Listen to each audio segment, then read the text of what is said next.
અમેરિકામાં સિટીઝન બનવા માટે તમારે રીડિંગ, રાઇટિંગ અને સ્પીકિંગનો ટેસ્ટ આપવો પડે. તેની સાથે સાથે સરકારે નક્કી કરેલા 128 ક્વેશ્ચન્સ છે તે તમારે મોઢે કરવા પડે. અને આ જે 128 ક્વેશ્ચન્સ છે તેને સિવિક ટેસ્ટ કહેતા હોય છે, જેની અંદર તમને અમેરિકાની હિસ્ટ્રીના કેટલાક પ્રશ્નો પૂછવામાં આવશે, કેટલાક બંધારણને લગતા પ્રશ્નો પૂછવામાં આવશે અને કેટલાક એવા પ્રશ્નો પણ પૂછવામાં આવશે જે દરેક અમેરિકાના નાગરિકને ખબર હોવી જોઈએ. રીડિંગમાં પાસ થવા માટે તમારે 3માંથી 1 વાક્ય સાચી રીતે વાંચવું પડશે.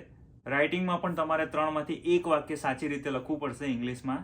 અને સ્પીકિંગની અંદર એ લોકો કોમન તમારું કેટલું ઇંગ્લિશ તમને આવડે છે, એડવાન્સ લેવલનું નહીં પણ બેસિક ઇંગ્લિશ તમે કોમ્યુનિકેટ કરી શકો છો કે નહીં તે લોકો ચેક કરતા હોય છે. આજના વિડીયોમાં મેઇનલી હું સિવિક ટેસ્ટ ઉપર ડિસ્કશન કરવાનો છું. આપણી ચેનલના કેટલાક વ્યુઅર્સે મને રિક્વેસ્ટ મોકલી હતી કે આ સિવિક ટેસ્ટ પાસ કરવા માટે તેમને મદદની જરૂર છે, તો તમને લોકોને મદદરૂપ થાય તે હેતુથી આ વિડીયો બનાવી રહ્યો છું. ખાસ કરીને એવા લોકો જે ફક્ત ગુજરાતી મીડિયમમાં ભણેલા છે અથવા તો સિનિયર સિટીઝન્સ છે તેમને આ વિડીયો ખાસ કામ લાગશે. અને આ સિવિક ટેસ્ટના 128 ક્વેશ્ચન છે તેની એક ખાસ ગાઈડ મેં તૈયાર કરેલી છે. એ ગાઈડ મેં ગુજરાતીમાં તૈયાર કરી છે. એ ગાઈડ તમને કઈ રીતે મળશે તે પણ તમને આ વિડીયોમાં જણાવીશ.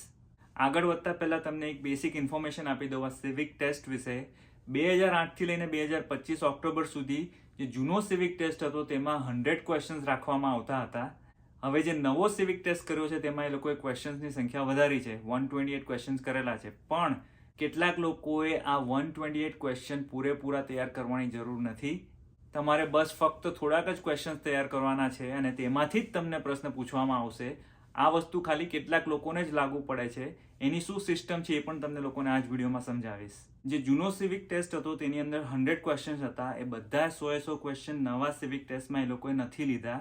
એટલે જૂના 100 ક્વેશ્ચન તૈયાર કરીને તમે એક્ઝામ આપવા માટે ના જતા.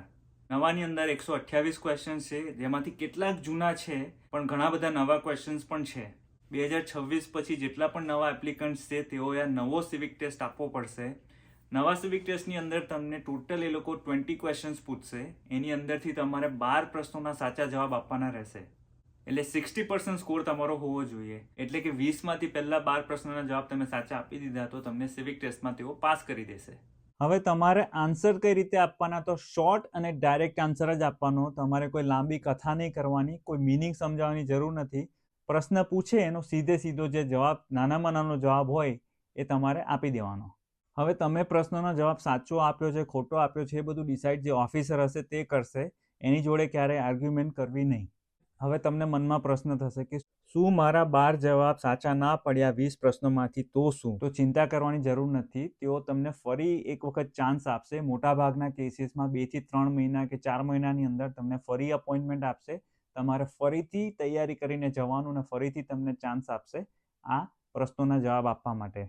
અને યુઝ્યુઅલી આ જે પ્રશ્નોત્તરી જે ચાલતી હોય છે 5 થી 10 મિનિટનું જ હોય છે. હવે આ ક્વેશ્ચન આન્સર રાખવાનો પર્પઝ શું હોય છે, તો તેઓ તમારું બેસિક અમેરિકા વિશેનું નોલેજ ચેક કરવા માંગતા હોય છે. તેઓ ખાલી ચેક કરતા હોય છે કે તમે કેટલા કેપેબલ છો એક સિમ્પલ ક્વેશ્ચન આન્સરને જવાબ આપવા માટે. અને જ્યારે તમે જવાબ આપતા હોવ છો ત્યારે તેઓ ચેક કરતા હોય છે કે તમે કેટલા ઓનેસ્ટ છો અને તમે કેટલા કોન્ફિડન્ટ છો. કેટલીક પ્રેક્ટિકલ ટિપ્સ તમને આપી દઉં. જ્યારે પણ તમે જવાબ આપતા હો ત્યારે તમારે સ્લોલી અને ક્લિયરલી જવાબ આપવાનો. અને જો કોઈ પ્રશ્ન તમને ના સમજાય તો તમારે પોલાઇટલી પૂછવાનું કે can you please repeat the question, અને પછી શાંતિથી પ્રશ્નોનો જવાબ આપવાનો. હવે જો તમે રીડિંગ, રાઇટિંગ અને સ્પીકિંગનો ટેસ્ટ પાસ કરી દીધો હશે અને આ તમે સિવિક ટેસ્ટમાં જો ફેલ થઈ ગયા તો તમને નેક્સ્ટ ટાઈમ જે અપોઇન્ટમેન્ટ આપશે તેમાં ખાલી સિવિક ટેસ્ટ જ લેશે તમારી. રીડિંગ, રાઇટિંગ અને સ્પીકિંગ તમારી નહીં લે. હવે હું વાત કરું છું ગુજરાતી ગાઈડની. આ સિવિક ટેસ્ટના બધા જ 128 ક્વેશ્ચન્સને મેં ગુજરાતી ભાષામાં ટ્રાન્સલેટ કરેલા છે તમારી અનુકૂળતા માટે. અને આ ગાઈડ તમને ફ્રીમાં મળશે. અને આ ગાઈડ મેળવવા માટે તમારે $1 પણ ખર્ચવાની જરૂર નથી. મેં ઘણો બધો સમય આમાં ઇન્વેસ્ટ કરીને આ ગાઈડ તમારા માટે તૈયાર કરી છે. અને આ ગાઈડની લિંક તમને આ જ વિડીયોના ડિસ્ક્રિપ્શનમાં મળી જશે. ત્યાં જઈને તમે ગાઈડ પર ક્લિક કરી શકો છો. તમારા ફોન કે કોમ્પ્યુટરમાં તેને ઓપન કરી શકો છો, પ્રિન્ટઆઉટ કાઢી શકો છો તમે તેની, અને તમારા મિત્રો જોડે તમે શેર પણ કરી શકો છો. અને ગુજરાતી ભાષામાં તમે આ 128 પ્રશ્નોના જવાબને કોન્ફિડન્ટલી તમે મોઢે કરી શકો છો. હવે હું તમને વાત કરું છું એક સ્પેશિયલ નિયમની કે જેને તેઓ કહે છે 65-20નો નિયમ. જો તમે 65 યરના હો અથવા તો 65 યરથી અબાવની ઉંમર હોય તમારી, અને જો તમે અમેરિકાની અંદર 20 વર્ષ કે 20 વર્ષથી વધુ ગ્રીન કાર્ડ ઉપર રોકાયેલા હોવ તો સરકારે તમારા માટે આ સિવિક ટેસ્ટ ખૂબ જ ઇઝી કરી દીધો છે. બે રીતે ઇઝી કરેલો છે તમારા માટે. સૌથી પહેલી વાત તો એ કે તમારે આ 128 પ્રશ્નોને મોઢે કરવાની કોઈ જરૂર નથી. તેમણે તમારા માટે ફક્ત 20 પ્રશ્નો જ રાખેલા છે. તમારે ખાલી 20 પ્રશ્નો જ મોઢે કરવાના અને 20માંથી નક્કી કરેલા 20 પ્રશ્નો છે તેમાંથી એ લોકો ફક્ત 10 પ્રશ્નો જ પૂછશે તમને અને એ 10માંથી તમારે 6ના જ સાચા જવાબ આપવાના રહેશે.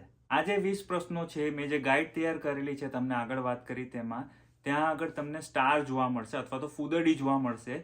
એ ફૂદડીવાળા 20 પ્રશ્નો છે તેટલા જ તમારે મોઢે કરવાના છે. હવે બીજી સારી વાત તમને કહું કે તમે આ એક્ઝામ ગુજરાતીમાં પણ આપી શકો છો. જો તમે સિનિયર સિટીઝન હો, 65 યર પ્લસ અને 20 વર્ષથી વધુ સમય માટે તમે ગ્રીન કાર્ડ ધરાવતા હો તો તમે ગુજરાતીમાં સિવિક ટેસ્ટ આપી શકો છો. હવે અહીંયા આગળ નિયમ શું કહે છે? તો નિયમ કહે છે કે ગુજરાતીમાં ટેસ્ટ આપવા માટે તમારે તમારી સાથે કોઈ ઇન્ટરપ્રિટર લઈ જવું પડશે અને આ ઇન્ટરપ્રિટરને ફ્લુઅન્ટ ઇંગ્લિશ અને ફ્લુઅન્ટ ગુજરાતી આવડવું જોઈએ. એટલે કે તમને જે પ્રશ્ન પૂછશે ઇંગ્લિશમાં તે તમારો ઇન્ટરપ્રિટર છે તે ગુજરાતીમાં ભાષાંતર કરીને તમને સમજાવશે, પછી તમે ગુજરાતીમાં જવાબ આપશો, તેનું ઇંગ્લિશમાં ટ્રાન્સલેટ કરીને તે જે ઇમિગ્રેશન ઓફિસર છે તેને સમજાવશે. હવે જે લોકો આ વિડીયો અહીં સુધી જોઈ રહ્યા છે તેમના માટે એક બે અગત્યની ટિપ્સ આપી દઉં છું કે આ પરીક્ષાની તૈયારી કઈ રીતે કરવી. તો જ્યારે તમે 128 ક્વેશ્ચન્સને એકસાથે જોશો ને તો તમને થશે કે આટલા બધા ક્વેશ્ચનને એકસાથે મોઢે કઈ રીતે કરવા. તમારી જગ્યાએ હું જો તૈયારી કરતો હોઉં તો પહેલાં ખાલી 10 પ્રશ્નો પર ફોકસ કરું. પહેલાં 10 પ્રશ્નોના જવાબ મોઢે કરી દેવાના. 10 પ્રશ્નોના જવાબ પાક્કા થઈ જાય પછી બીજા 10 ક્વેશ્ચન પર જવાનું. એ રીતે ધીમે ધીમે ધીમે કરીને અઠવાડિયામાં, 10 દિવસમાં કે મહિનાની અંદર તમારે બધા જ ક્વેશ્ચન્સના આન્સર્સ તમારા મોઢે થઈ જશે. એટલે ફોકસ ઓન સ્મોલ સેક્શન્સ. બીજું, બડી સિસ્ટમમાં કામ કરવાનું. બડી સિસ્ટમ એટલે શું કે તમારી જોડે જો તમારા હસબન્ડ અથવા વાઈફ આ પરીક્ષા આપતા હોય તો બેસ્ટ. તો તમે એકબીજાને પ્રશ્નો પૂછો અને એકબીજાના જવાબોને તમે વેરીફાઈ કરો કે આ બરાબર જવાબ આપ્યો છે કે નહીં. એટલે કે એક માણસ ઓફિસર બની શકે છે અને બીજો માણસ છે તે સ્ટુડન્ટ બની શકે છે, પરીક્ષા આપવા ગયો છે તે રીતે. અને જો તમારી પાસે બડી ના હોય, તમારે એક્ઝામ તમે પોતે જ આપતા હો તો તમે ઘરના બીજા સદસ્યોને પણ કહી શકો છો અથવા તો મદદ માંગી શકો છો. ઓવરઓલ તમે કોન્ફિડન્ટથી જાઓ, નેચરલ રહો, ચિંતા કર્યા વગર, ગભરાયા વગર તમે આ પરીક્ષા આપશો તો 100% તમને રિઝલ્ટ જોવા મળશે. આશા રાખું છું કે જે મેં ડોક્યુમેન્ટ તૈયાર કર્યું છે તે ઘણા બધા લોકોને કામ લાગે. આ સિવાય પણ જે લોકોએ રિસન્ટલી સિટીઝનશીપની પરીક્ષા આપી છે અથવા એક્ઝામ આપી છે અને તેઓનો શું અનુભવ રહ્યો છે તમે કોમેન્ટ સેક્શનમાં જણાવશો તો આ ચેનલના દર્શક મિત્રોને ચોક્કસ કામ લાગશે. તો તમારા અનુભવો શેર કરવા બદલ એડવાન્સમાં તમને થેન્ક યુ સો મચ. અને જે લોકો સિટીઝનશીપની એક્ઝામ આપી રહ્યા છે તેમને ઓલ ધ વેરી બેસ્ટ. અને મને પૂરેપૂરી ખાતરી છે કે તમે ફર્સ્ટ અટેમ્પ્ટની અંદર જ તમે તમારી સિટીઝનશીપની ટેસ્ટ પાસ કરી દેશો. મળીશું પાછા આપણે નવા વિડીયોમાં. ત્યાં સુધી તમે લોકો કરો પરીક્ષાની તૈયારી.